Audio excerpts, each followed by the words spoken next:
Okay, today is a very impulsive video. I had no plans of filming this necessarily. However, I wanted to do it really badly because I feel like if I do this, then I put out into the world that Radiohead does do a tour in 2025, which, if you're watching this, then I'm assuming you've seen this message making the rounds, and I'm also assuming that you then know, because this is going to take me a couple days to edit, so hopefully you know the situation. I don't know what's going on because nothing is actually confirmed as of right now, but maybe we can just plant the seed. But today we're doing a very highly anticipated Radiohead album. I know that this is going to be a lot of your guys' favorite album because it's a lot of people's favorite album. So I am really excited to do this.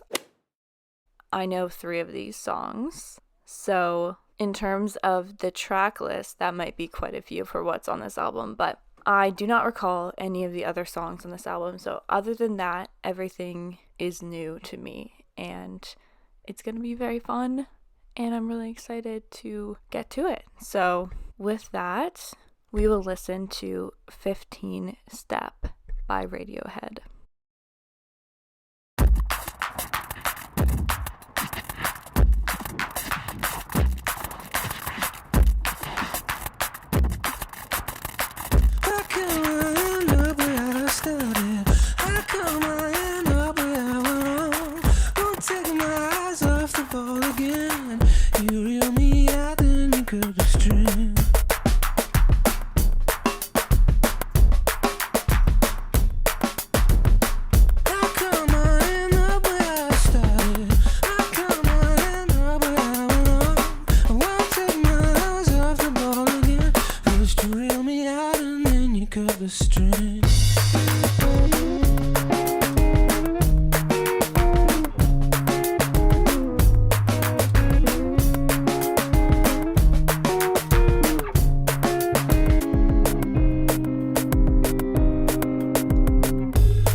Okay, so right off the bat, I feel like I've been thrown into this anxiety-inducing world. There's something about the rhythmic choices, especially in the beginning, where obviously a lot of Radiohead songs you can never really predict where they're gonna go, but specifically this one, I'm trying to catch the rhythm in my mind and I can't hit it. That adds to this anxiety inducing feeling that you can't catch the sense of the song. And really quickly, as I heard, Tom comes in such a higher tone than I'm expecting, and all the crossover of all the moving parts in the song, I feel like they just build and build and build that anxiety.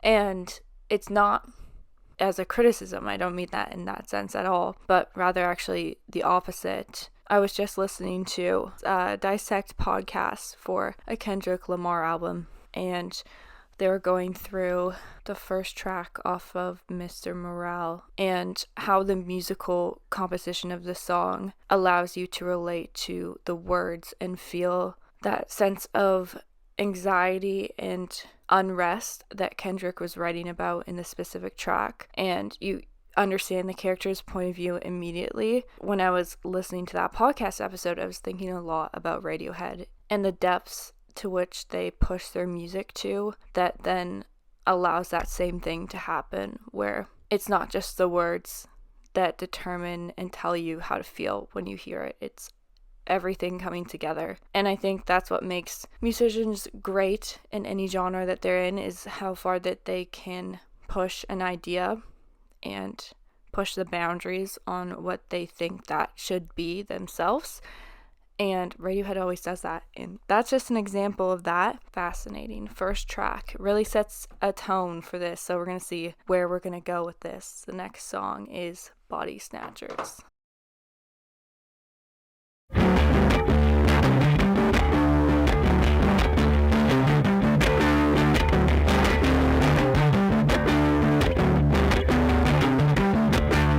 I do not understand what it is. I don't know before the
All I'm going to say is I miss that so deeply. I miss that so much. Okay, so that anticipatory anxiety continues, but in such a different way.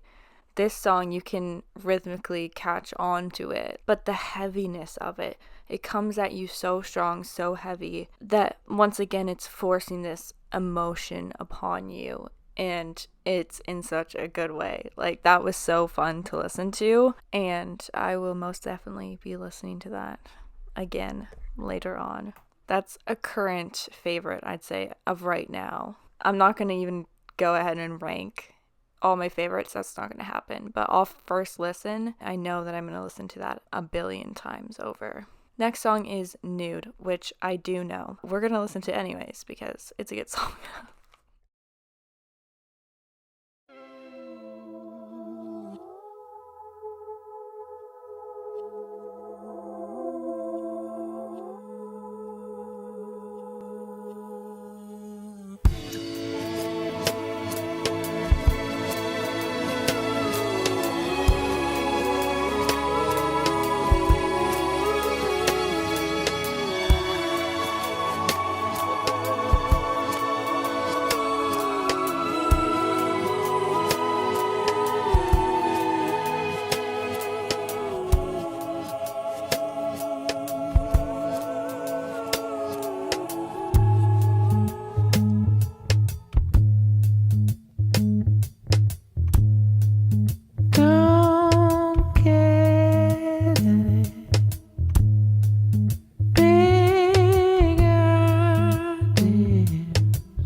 obviously they have such a big discography that I go through phases being really obsessed with songs and kind of getting to know everything about them, going through all the lyrics. But because of that, I run out of time, and then I don't go into depth with every song that I do like because there's a billion of them.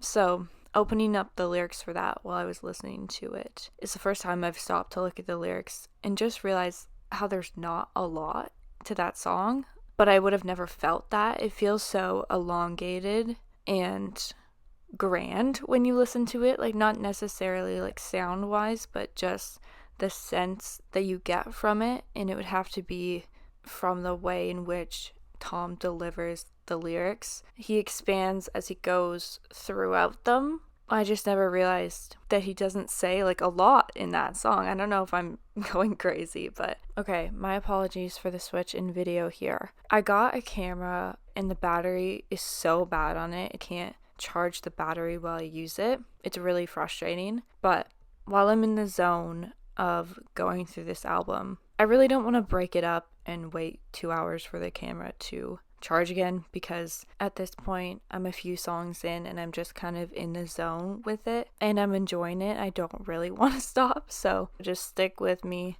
and we will move on to the next song. The next song is Weird Fishes / Arpeggi, and I don't remember if that's a time counter in music or that's like arpeggio or I'm going insane or it's something along those lines to count music. And it might totally not be, and I might be totally wrong, but regardless, I think actually I forgot that I do know this song, but let's have fun.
So hearing that makes me think that I might not have actually heard it all the way through before. That song went a little crazy on TikTok. So the one snippet is very like memorized in the back of my brain. And I'm almost positive that I would have went and listened through the full song, because when I heard it on TikTok, I already was listening to Radiohead. But something about that, I don't remember hearing the whole thing. It might just be the first time that I fully like given into the song and sat and got rid of all distractions and just listened to it, because I feel like I would have remembered because that is so much better than you think it's gonna be. The chord choices are so beautiful in that song, and oh, to have yearning Tom York back in my life. This is my favorite version. The other thing that I need to do is I need to call out my art school, elementary school teachings. Okay, it was arpeggio. Not sure why they shortened it, but it does say the succession of quick notes. Maybe arpeggio is slightly different than arpeggio, and if you know that, then comment it down below. I feel like this is something that a lot of people do know, and I'm just slightly incompetent when it comes to terminology and remembering what it actually means. But the fact that that triggered it, something in the back of my head that I remember learning these in music class. I'm giving myself 25% props for making the link and actually being correct about the link. And that all leads me to believe that they then used it in that song, which would make sense. But if you happen to be watching this and you know more technicalities about music, confirm the things that are right and wrong to which I just said in the comments for me, because I would like to know. I love to know all of that nerdy stuff about songs. Once I've heard them, I get really obsessed with that part of it. So you can go crazy you can nerd out. I'll read it. Next song is All I Need. All I need is to listen to this song. All I need is someone to erase my brain so I can re-listen to this song. Well, listen to this song for the first time again. That is all I need. None of that's going to happen, but we will listen to it, so.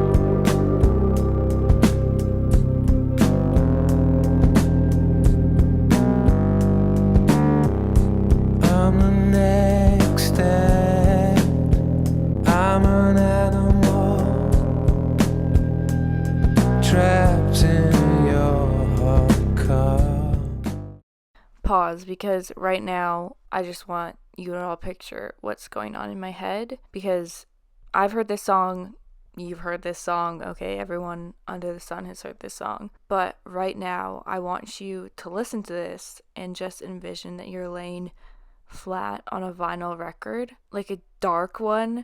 You're in a dark room on a massive vinyl record player, and you're on the vinyl, and you've got this red light. That's the only light coming into the room, and it's seeping from under the door crack, and just a shadow through the window, and you're just spinning in circles on the vinyl record. Okay, this is what we're all going to envision when we listen to this. Okay, on pause. I am all the days that you choose to ignore.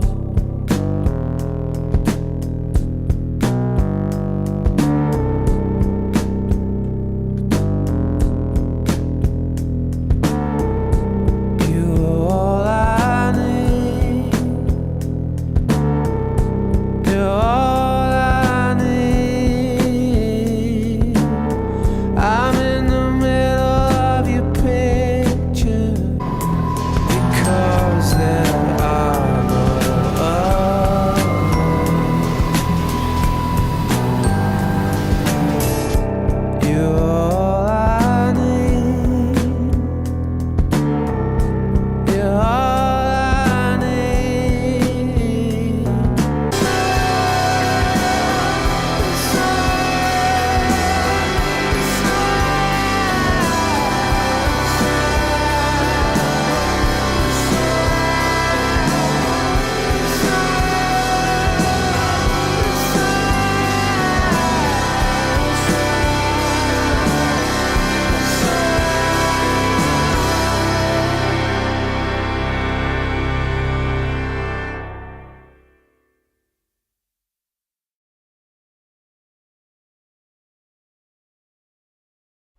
What did I just say about a yearning Tom York? Okay.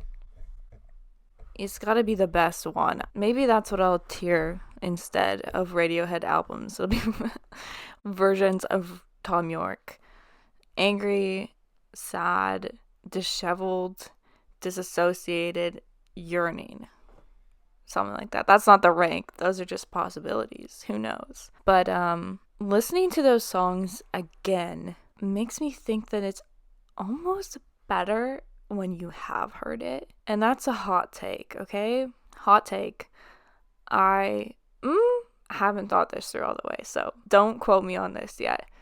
But I always love art and music and movies when I consume it again. And I don't know if that's just a me thing. Obviously, this whole album, the process of listening to it for the first time is so awesome and it's so incredible, and that's an experience that you can't have again. But getting to anticipate how great you know something's going to be because you've heard it, it's almost like more gratifying as a process. Like knowing the crescendo of that song, it was so exciting to hear it again, even though I've heard it so many times, that I just had so much joy throughout that whole process. And I feel like that with movies as well. Like the first time I watched Dead Poets Society and I didn't know what was going to happen, you're obviously shocked when you watch it and sad. It's hard to watch. But the second time I watched it is when I bawled my eyes out because I knew what we were building up to, that every moment then before meant so much more because I understood the end result of it. And that's kind of how I feel listening or getting to re-listen to the ones that I've already heard off of these albums, is that every single note actually means so much more because I know what it's building into, which doesn't take away from the fact that hearing a new song for the first time is super fun. But I feel like the part that I love the most is building the personal connection with the song or the art or the show. So when I know that something means more to me because of the connection I've made to it, I'm more excited to hear it. Oh my goodness. Okay. Just not the point, but I guess it kind of was, because the commentary on that song is that it's just fantastic to listen to. It's fantastic. It's a masterpiece. It is a masterclass, as are so many of their songs.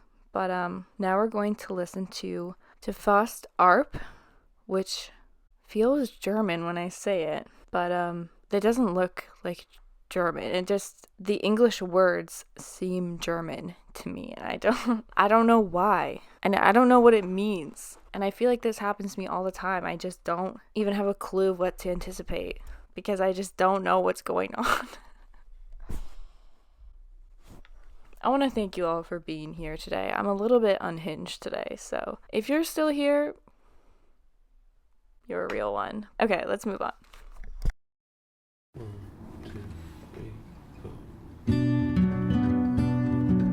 Wakey, wakey, rise and shine. It's on again, off again, on again. Watch me fall like dominoes in pretty patterns. Fingers in the backbone pie. I'm tingling, tingling, tingling. It's what you feel. I'm gonna forget to say this if I don't say it now. That very much started off like a nursery rhyme in an eerie way, and it's just continuing this idea from the beginning that you're always just kind of unsettled and you can't find ground. Like that acoustic guitar is very soft and comforting off the first bat, and then he says wakey wakey, and that, triggers not comfort in me. And then the strings came in there, and it's just interesting how quickly the emotional states fluctuate on this. And I'd love to do the deep dive into the intentions behind this album and if there was any specific emotion or sense or commentary in mind when it was done. What you ought to, reasonable, sensible, different than makeup. I guess I'm stuck.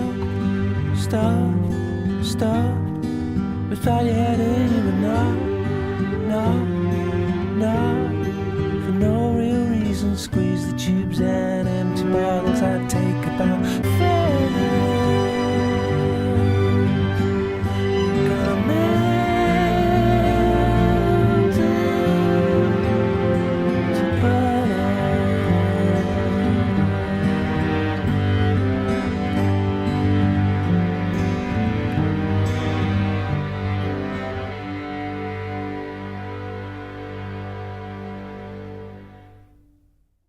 sorry, I had to look up Faust Arp to try and figure out what the meaning was. And guys, I can just say I'm 2 for 2, okay? Because it is, at least from songfacts.com, believed that the Faust in the song is a reference to the German legend. So I did get that part, in fact, right. Did I know about the legend? No. But it just seemed very German. And then it seems like the arp refers to arpeggios again, which is really interesting because I wonder how many times, like, How to Keep Time is a reference in this album in the moments where I'm missing it, like where it's not so boldly put in, like literally after Weird Fishes, how it's in the title. And then this one, I don't think I would have guessed this, but if this is really another reference to arpeggio, I wonder if that shows up any other times in this album, and if it plays a big part into the intentions of the way the album was written, to use actual technicality in music to then get another point across through it. It's definitely something that they would totally do and play around with. So if you catch any other moments in this album, or if you know of them, comment it down below. I know I'm always saying this, but part of the reasons I do reaction videos, especially to albums that have been out for a while, is because it opens such a good discussion with other people, and it gives me a great opportunity to learn more about the music that I'm listening to and the intention behind it, because I know the people watching these videos are like die-hard fans for this. So I love all the information that you can provide and all the random facts. So if you know anything about why it's named the way that it is, comment that down below, because right now I'm trusting Reddit. And I think Reddit is my only source for this. Unless they've come out and said anything themselves, and I just can't find it right now. But let me know what your theories are, what you think it is, and if there's any other moments that are referencing into how the time is kept or counted throughout the music that are put in lyrically to this album, please let me know. Because if I can find a theme in something, I get really into it. I get really excited about having a central theme that carries through. That's why I love Kendrick's music so much as well, is because of all his little trinkets that he leaves behind. And those little clues give you so much insight into the artist's mind, which is the best part to me. So if you know any of the clues, let me in on the secrets. We're going to listen to the next song, which is Reckoner.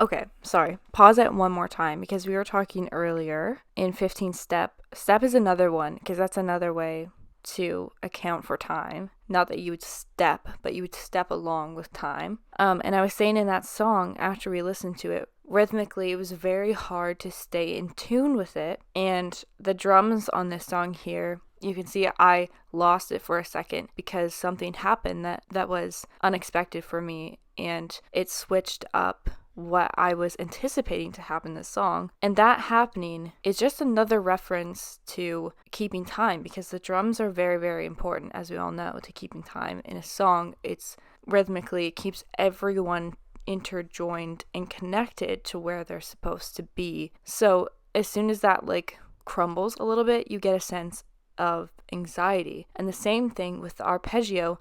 The very quick sounds also give you senses of anxiety, and you're anticipating something to happen. It just feels like another reference to kind of not being able to keep time with them. And obviously, the sense of time and systems and structures is something that they're commentating quite a lot on this record. So I just needed to pause and say that, because I thought that was really interesting. As soon as I noticed that I had lost it and something had switched again, it brought me back to what I was just talking about before, about the references to keeping time. I need to find a different way to say that. But anyways, we will continue with the song.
Petition to get strings more often in Radiohead songs.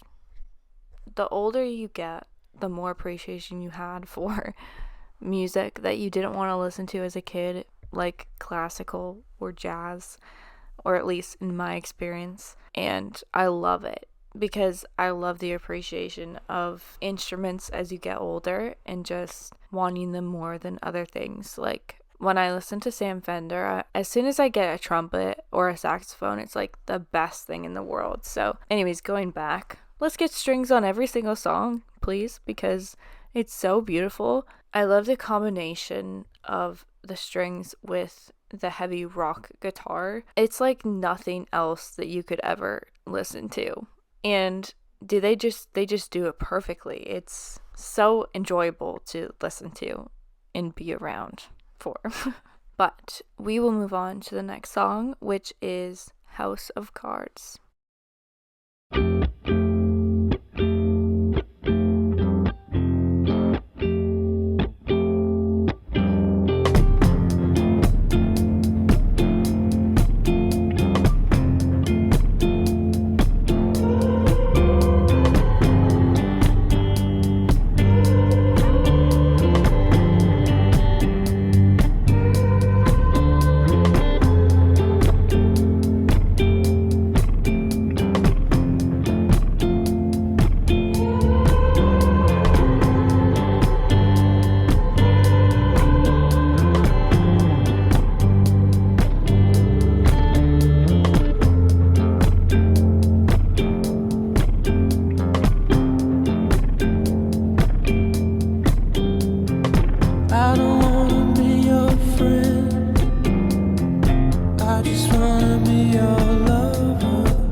So here's the thing, is I'm actually crashing out from that song because that did not sound like a Radiohead song. It was almost as if you had like an indie version of Radiohead in 2019 or something like that.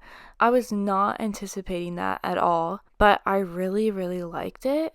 Like, first listen, I really enjoyed it. And it's interesting because it's a lot more stationary than other Radiohead songs. Like, they did not switch things up too much in that like 5.5 minute song. So off the bat, you'd think from that maybe you wouldn't be that intrigued in it, but personally, I really enjoyed listening to that for the first time and really felt a weird connection to it. There's weird sprinkles of U2 in that song, and I don't know if it's just me. Something about the chosen bass line, something about the way Tom sang out at the end, the back guitar that came in that kind of just was singing in the background. It was not doing too much. I noticed when it came in, I think I reacted to the camera because that tone sounded a lot like a U2 guitar. And then kind of that abrupt shutdown of the song, it also felt a lot like U2. Like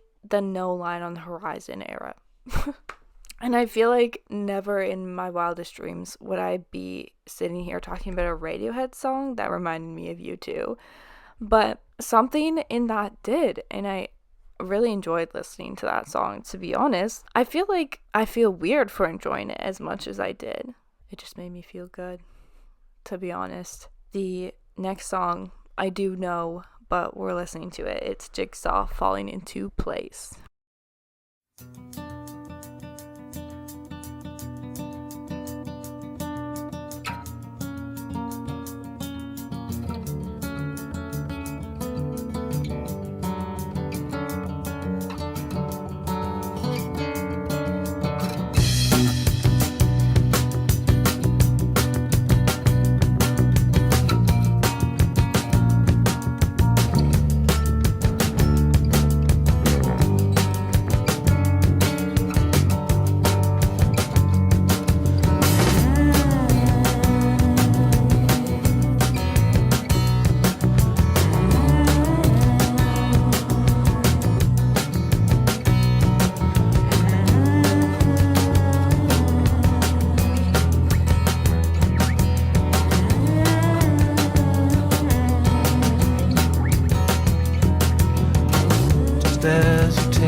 So this is reminding me of the other thing I wanted to say at the end of that song, is that obviously Radiohead has mastered many, many things, but one thing that I feel like they can totally take the cake for is pushing the pace in a song so perfectly. I never feel like stagnant listening to a song. I never feel like I want to move on from what I'm hearing. It just is built in such a perfect way that it carries you through the whole process. And like I said earlier, I attribute that to the fact that the musicianship is so high that when they have a song, they push it so far to see that it can actually become so much more than the original idea. And I am starting to theorize that that's what makes the difference between good and great music, because obviously our opinions are subjective, but there is really good music. And I feel like there's a line that isn't subjective. And when that happens, in my brain, I've been trying to think about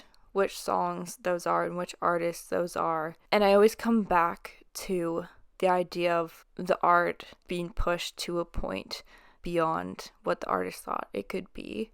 And that's what makes it great. When I think about all of Radiohead's work, I attribute the greatness to it to the fact that not only do they have the good vision for it, the musicianship to do it properly, but the ability to challenge themselves to push it further than what anyone could ever imagine it to be. And that's why when we hear it, it's so groundbreaking to listen to, because it's been taken to such heights that are incredible, to say the least. I just think that they've really nailed the mark on the composition of songs and the production of them, and what a song needs and what it doesn't need. They know when to pull everything back and then shove everything in your face. And that is such a skill that they have nailed.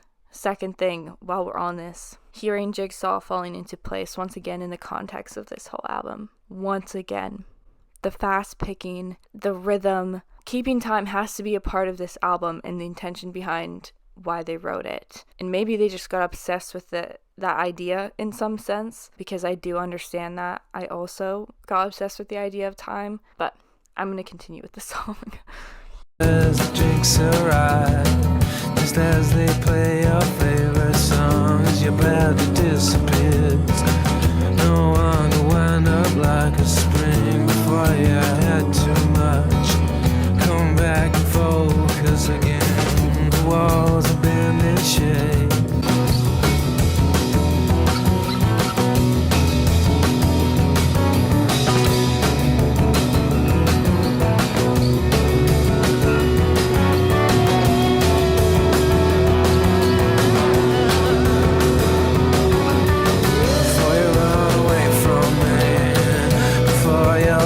Between the notes, the beat goes round and round. Jigsaw falling in place, so there is much to explain. You eye each other as you pass. She looks back, you look back. Not just once, not just twice. Wish you were a nightmare. Wish you were a nightmare. You got it.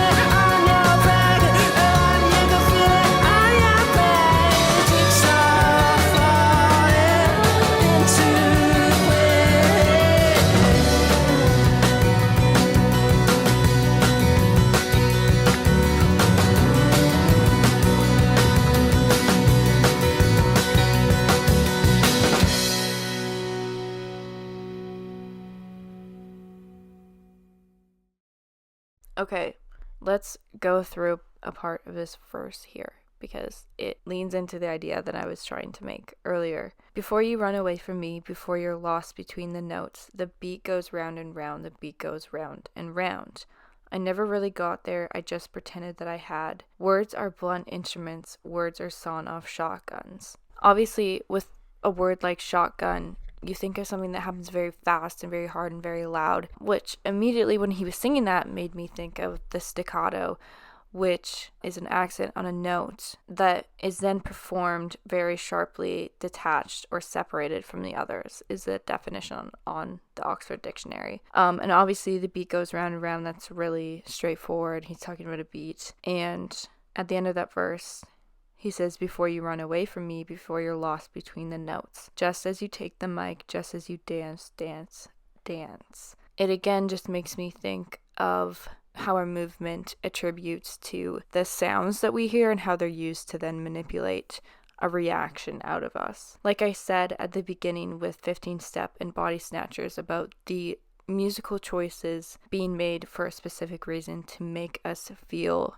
anxious and like we're anticipating something to happen. And I think that they really played into using the technicalities as a manipulation to make us feel a certain way when we're listening to it. All of this sounds like horrible terminology when I use it, but I mean it not in a bad way. I mean it in like a very high level of respect. And I feel like they have always been very in tune with how they go about composing and how that is going to then in turn make them feel and make the audience feel. But it's just coming through very clear on this album, and I don't know if that was the intention, but it is absolutely doing that, and I'm getting too into it because I said, give me a theme and I'm going to hold on to it with all my might and turn it into something it's not. But it makes the whole experience super fun, and it gives us something to talk about. But we're now going to finish it off, and we're going to listen to Videotape.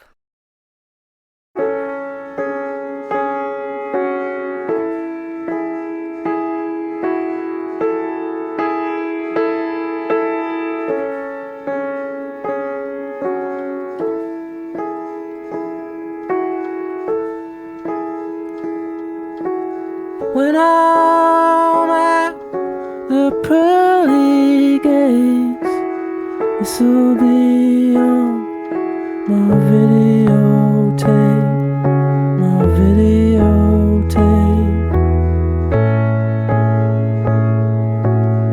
if a star freezes just beneath and is reaching up to grab me.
Okay, weirdly, out of every single song on this record, that's the one that made me feel the most anxious. Something about the end of that, it felt as if I was watching one singular person from a drum line just walk off into space and vanish. And that sense makes me feel very left on the hook, as if I didn't get any conclusion to the feeling, which makes me feel the most anxiety. You could feel that in like the back of your head with these, I don't know about AirPods or whatever, but that was like very ominous for me. And initially when that came in, like the ba-bum, ba-bum, ba-bum, I'm going to put the timestamp on the clip of me listening to it so that you know what I'm talking about, because I don't know how else to explain the sound. When that came in, I felt like over that gap, it started to delay itself, and I didn't know whether I was going insane or whether they had made it sound and actually delayed it as time went on, because I could see them doing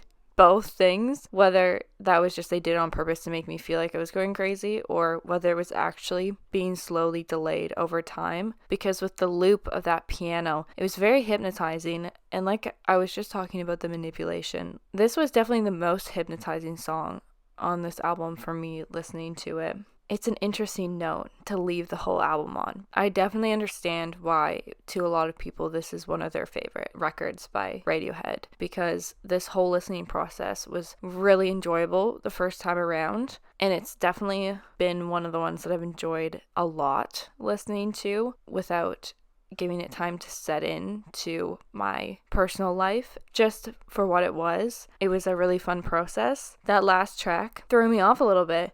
It made me feel a little bit more uneasy about it, which is not an unusual feeling for a Radiohead record, so it's totally fine. But it just kind of threw me for a loop. To be honest, I wasn't expecting it to finish like that. All in all, I did enjoy this record. Let me know what your favorite song on here is that is not one of the big ones, okay? I don't want All I Need. I don't want Jigsaw Falling Into Place. I don't want Weird Fishes, okay? Give me your favorite low-key song on this record, and let me know if you have any of your own theories about it. Theories about Faust Arp, or theories about the arpeggio and keeping time. And yeah, I think that's all. Thank you for watching today's video and for being here. I hope that you have a wonderful morning, afternoon, or night whenever you're watching this. And just know I'm crossing my fingers that we're getting a Radiohead tour and that wasn't a lie. If not, hopefully this video helps us all get over the fact that we won't be seeing them live in 2025. But hopefully we will be, crossing my fingers right now.